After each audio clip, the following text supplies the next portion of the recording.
Halo Sobat Smart, Assalamualaikum warahmatullahi wabarakatuh. Kembali lagi di YouTube channel Ibu Ervina. Di YouTube channel ini kita akan belajar, bermain, dan juga berdiskusi.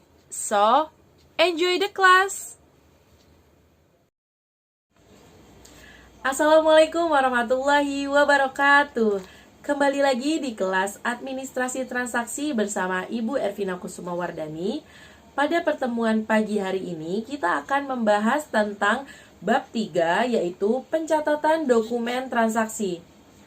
Dalam bab 3 pencatatan dokumen transaksi ini terdapat 3 subbab. Yang pertama ada dokumen transaksi, lalu ada transaksi dalam suatu perusahaan, dan yang terakhir ada kesepakatan transaksi.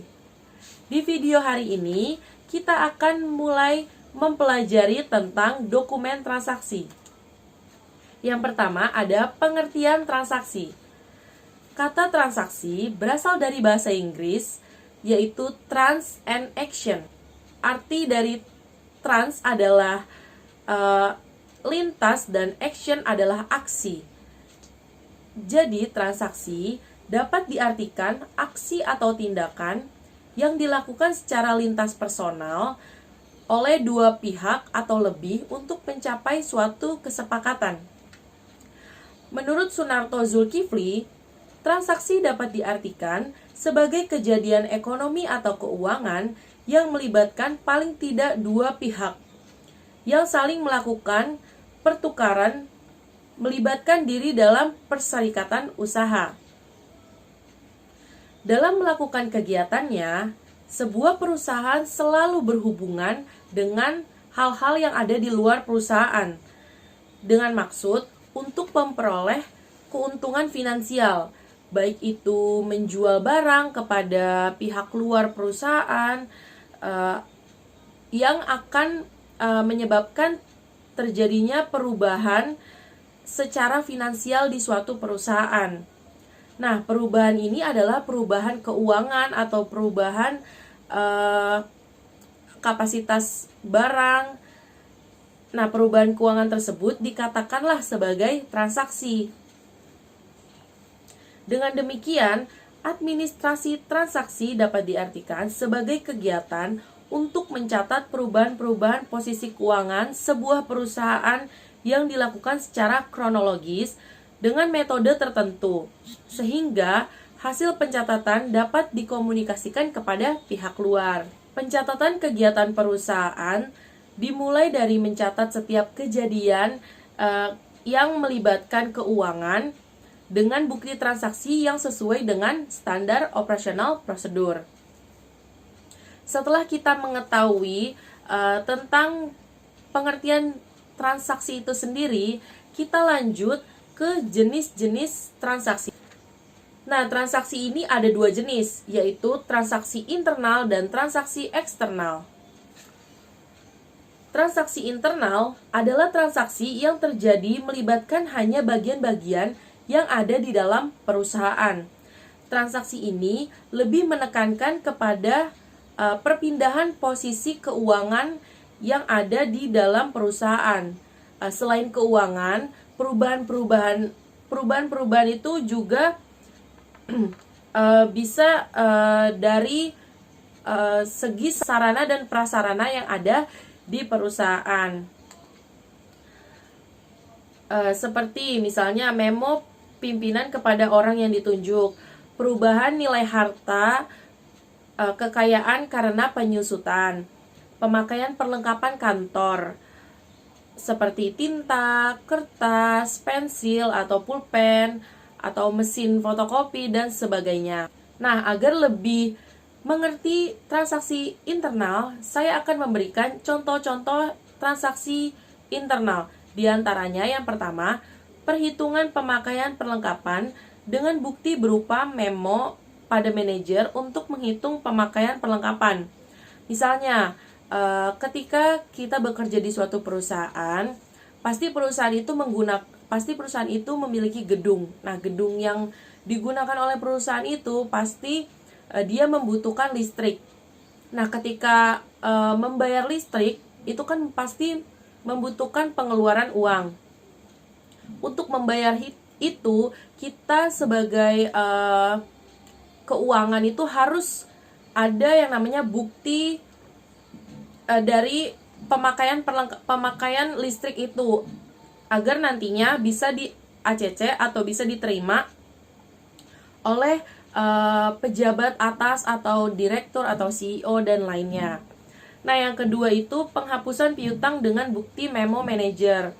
Nah, penghapusan piutang ini yang dimaksud adalah piutang dari karyawan itu sendiri, bukan piutang ke keluar, karena ini adalah transaksi internal, yaitu transaksi yang terjadi antara karyawan dan perusahaan atau sebaliknya. Seperti itu. Yang ketiga ada penyusutan aktiva tetap dengan bukti dari manajer terhadap bagian pembukuan dan sebagainya. Jadi inti dari transaksi internal ini adalah transaksi yang terjadi di dalam perusahaan, seperti contohnya pemakaian sarana dan prasarana perusahaan, pembayaran listrik, pembayaran air yang digunakan untuk perusahaan. Nah, ketika ada transaksi internal, maka ada transaksi eksternal. Apa itu transaksi eksternal?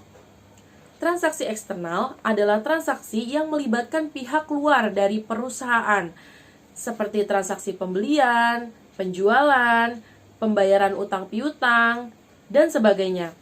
Transaksi ini adalah hal utama yang harus terjadi di perusahaan. Kenapa? Karena ketika tidak adanya transaksi eksternal, maka perusahaan tidak dapat bekerja atau bergerak.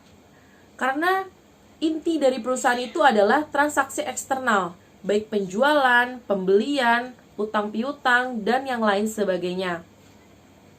Contoh transaksi eksternal di antaranya yang pertama nih, yang paling gampang banget, membeli perlengkapan kantor. Itu kan pasti membutuhkan yang namanya transaksi eksternal. Yang namanya membeli perlengkapan kantor pasti harus di luar kantor.